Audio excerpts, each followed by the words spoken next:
gawin natin. Let's do this. Oh, yan. Ipakita niyo lahat ng recipients para at random, yung random checking, makita natin kung talagang sila ay nabigyan.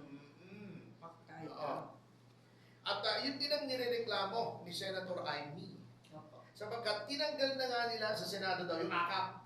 Biglang binalik. Di ba? Ilagyan pa. Hindi naman, kaya lang, biglang nagkaroon na, yung akap tinanggal. Opo. Ibinalik, pero yung 5 bilyon ng akap, binigay sa Senado. Teka muna, di ba? Kaya ang dami-daming batikos na tatanggap ni Senator Grace po eh. Yun nga, kawawa na. Grabe. Pero attorney, sana no, New Year ngayon, bagong taon eh, mag-isip naman ho tayo ng tama. Oo. Yun lang. Pero huwag niyo naman masyadong... Yung makakalaman. Kasi ang sinasabi nila eh, kasi di ba si Senator Grace po, since po ang apelido niya, Opo. sabi ng mga tao, po ang ina niya. Kasi hindi, tama naman eh, di ba? Po ang ina mo. Sabi nila kay Sige Grace na po. Oo, di ba?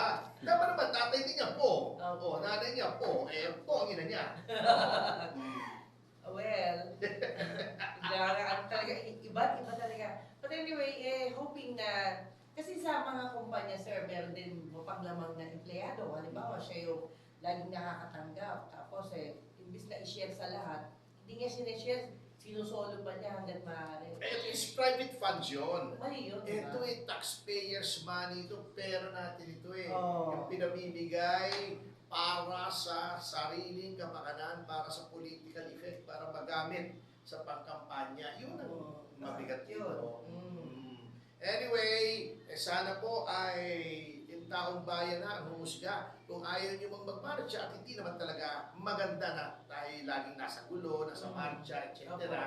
Oo. Pwede, although nasa konstitusyon yan, ay ipakita na lang natin sa eleksyon. Kung ayaw natin ang ginagawa ng ating administrasyon. Sapagkat yan naman po talaga ang purpose ng eleksyon, self-renewal, sabi nga ni Pangulong Jose Laurel.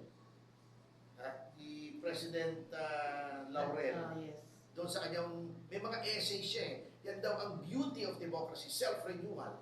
Na sa sovereign Filipino people ang desisyon kung ipagpapatuloy o hindi. At importante itong 2025 elections, ipakita po natin yung poot natin kung ayaw natin yung ginagawa ng kasalukuyang administrasyon sa magboto laban sa kanilang mga kandidato. Yun. At sa notang yan mga kasama ay magbibigay dana po tayo sa susunod na programa!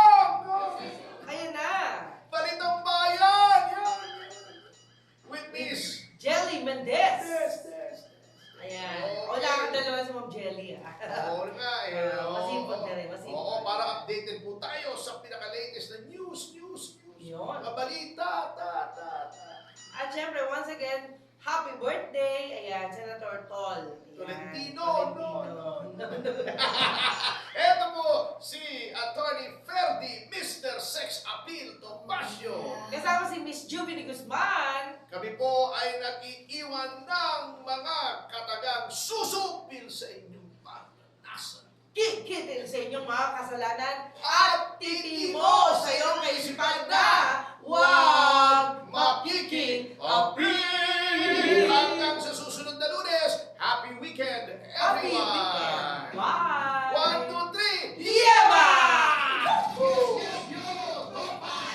Bye-bye again! Si Mr. Yes, Yes, Yo, Attorney Ferdy Damasio.